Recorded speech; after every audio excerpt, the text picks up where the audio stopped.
Firstly, we all need to recognize it for exactly what it is, which is a crisis. It's impacting our low-income families and our middle-income families, and it needs to be at the forefront of all of our discussions and decisions that the city makes. The last comprehensive plan that the city conducted indicated that we've got about half of our residents are cost burdened, but the amount of affordable housing available in the city only accommodates about 20% of those people.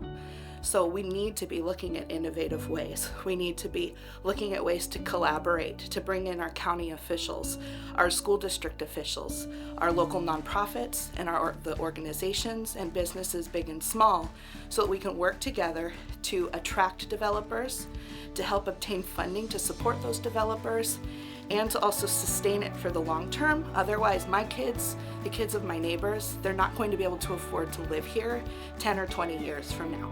And that's a big deal to me. I want my kids to be able to stay nearby. That's the ideal for any parent, right? So keep your kids nearby and your grandkids nearby.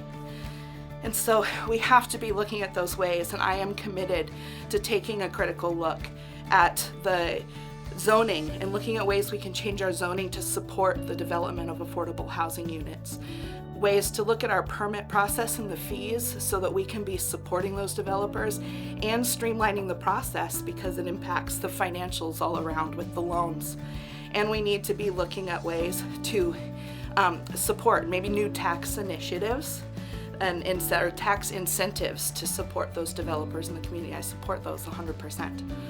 And so to that, coupled with intentional collaboration and partnerships, are my biggest aspirations if elected.